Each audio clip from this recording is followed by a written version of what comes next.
Bem, nós tivemos a oportunidade de, nessa primeira rodada, ouvir um pouco de cada um do que está sendo feito, do que já foi realizado, né, em relação à região do Vale. Surgiram alguns pontos centrais que eu destaquei ali, de investimentos e necessidade de discussão. O que nos chama muita atenção é a necessidade de reter o recurso que vem para a região, de uma forma ou de outra, que fique nessa região, né?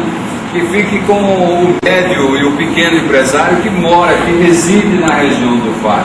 Consequentemente, ele pode consumir na região do Vale.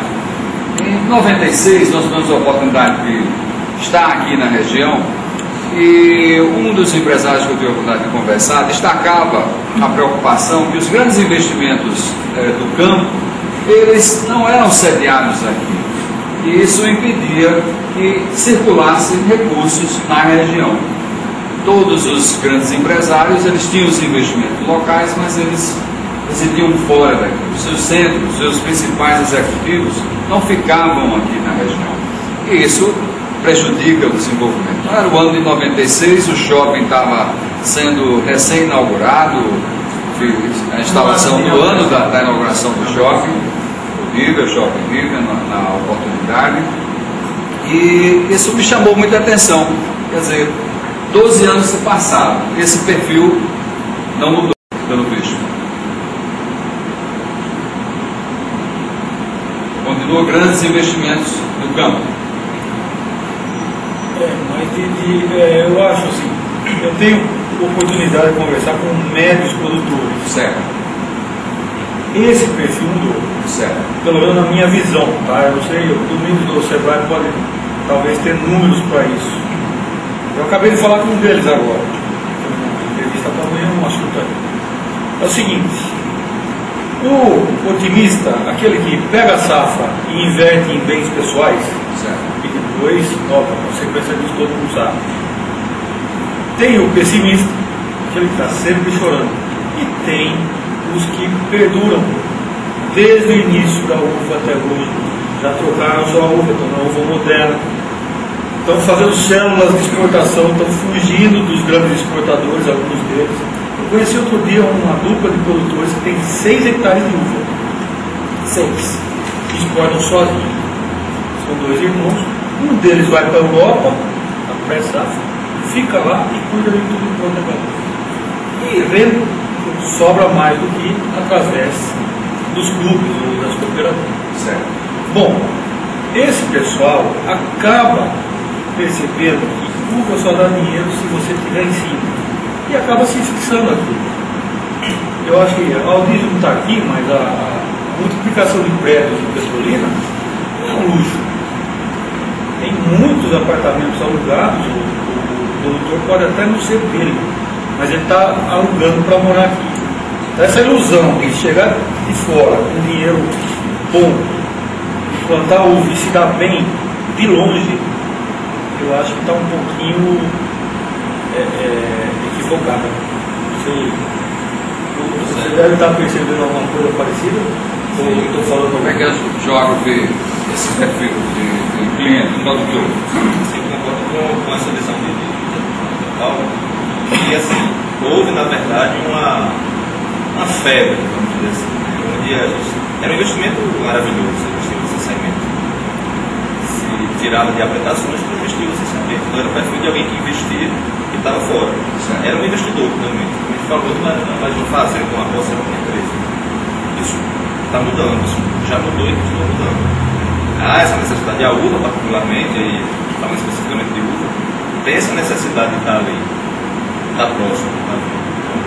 Isso certamente está mudando. Aquele perfil, pelo menos esse grupo de investidores que investiu há alguns anos atrás, isso certamente mudou. Isso é nível médios produtores, né? Fazendo não, porque as fazendas também têm os administradores, os executivos, mas quando você pega o perfil de pequeno e médio produtor, certamente isso mudou. Essa mão de obra das fazendas que cuidam da colheita dos frutos da região, ela reside aonde? Ela reside na região, ela é transitória? Toda da região. Toda da região. Tem condições de tem como. Que a uva é um produto, um artesanato, puramente falando. É exatamente isso. Não tem outra classificação.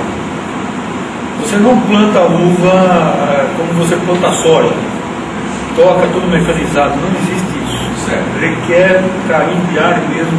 Já tem depoimentos mil sobre isso. E é um produto muito delicado, certo, desde o plantio até a entrega ao consumidor final. Mas essa mão de obra, que não é pequena, é grande, numerosa inclusive. Se a gente está falando da região do Vale com uma população de 1 milhão e 800, 1 milhão e 900 mil habitantes, nós temos aí um número representativo que trabalha na roça, tá certo? De grandes fazendas, vamos dizer. Eles residem onde? Não residem nas fazendas. Não residem nas fazendas. Na periferia de Petrolina e Juazeiro. Esse público frequenta o shopping? Olha, nós temos uma classificação aqui que a gente já fez no levantamento. A classe E, como se seria a classe E desse pessoal, normalmente não frequenta. Não consome. Participação zero. Não consome. Vai até botar depois, participação zero. Qual o nível de renda da classe E na sua... Essa classificação é da classificação do TGE, né? Tá. Não é só baseado no salário. Não é só baseado no salário. Porque o nível técnico eu acho que não é. Flávio sabe O nosso foi fechado agora essa semana, um acordo coletivo de trabalhadores da agricultura de gado. Certo. O salário mínimo dele ficou em R$ 425. R$ 425. R$ 425. Você pode dar pelo menos 2 semanas de negociação. Certo. Ele tem ganho a mais porque ele faz uma hora extra e hoje não tem aquela questão. Se você quer um cara para podar uva, tem um cara que demora, você já contrata o cara especialista para podar uva. Podar, por exemplo, goiaba, é um especialista. A uva, você contrata a mulher que sabe fazer, ela tem já sabe manipular muito melhor do que o homem para fazer os 8 procedimentos que é necessário para a produção, desde a poda até a colheita da uva. Então são coisas bem específicas, mas esse pessoal a gente vê porque esse acordo coletivo é muito forte. Você tem que transportar esse pessoal em anos, não pode mais transportar em Você tem o número da mão de obra, Fábio? O número total dessa mão de obra? Então, se você botar aqui, nós temos aqui 4 pessoas por hectare de uva. Certo, tem 4 por hectare.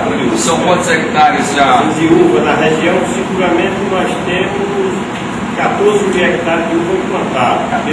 Desses 14, pelo menos, de Petrolina e Juazeiro. Desses, pelo menos, 4 fora da Lavoura.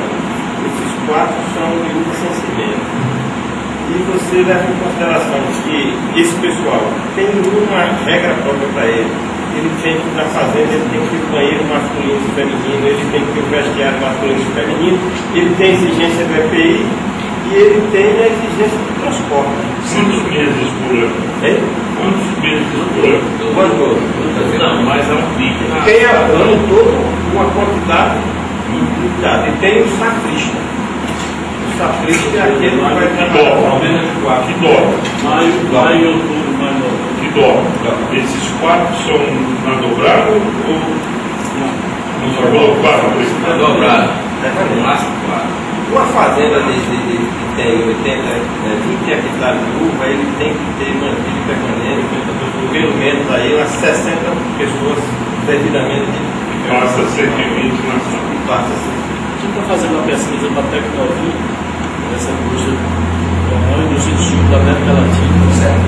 Trabalha exatamente com concentrados, com Coca-Cola, Pepsi-Cola, e eles vão vir com uma nova filosofia para cá, que foi algo de notícia lá no governo do Estado, que é o microcrédito, o Banco do Nordeste já assinou, estou indo para lá para conversar ainda hoje, mas então o japonês também já assinou para eles. Esse parte do site da empresa, você viu, o Alisson Francisco queimou por conta disso, né? Nós não sabemos aproveitar isso. Agora, o que ele quer trabalhar? Exatamente esse produtor que veio, que já desenvolveu a sua atividade. Hoje ele poderá ser um futuro fornecedor como produtor. E a gente está pesquisando exatamente as fazendas que dispõem de área disponível para plantar uva comum. O investimento inicial do plantio da uva comum é praticamente o mesmo da uva especial.